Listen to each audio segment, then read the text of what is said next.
の声がだんだん遠くなってきて強くなりだしたあなたの赤い船最後の言葉を探すうちに強くなった花君とは言った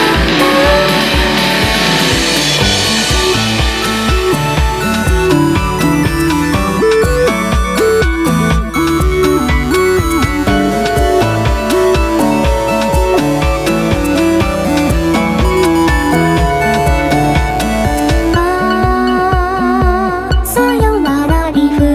インおつい水たまり揺れる景色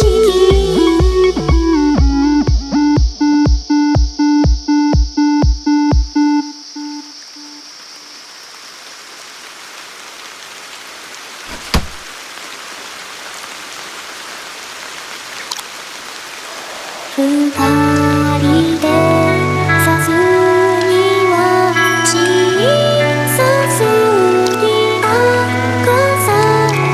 君は私が乗れないよ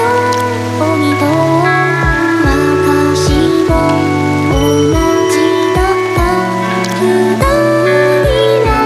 お互いを思っていただけそれだけなのに私があった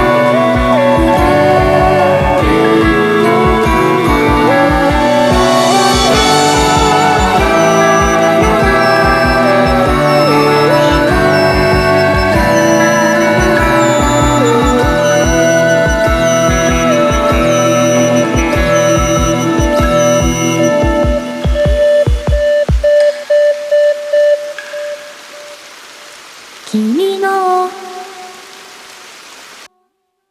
肩君の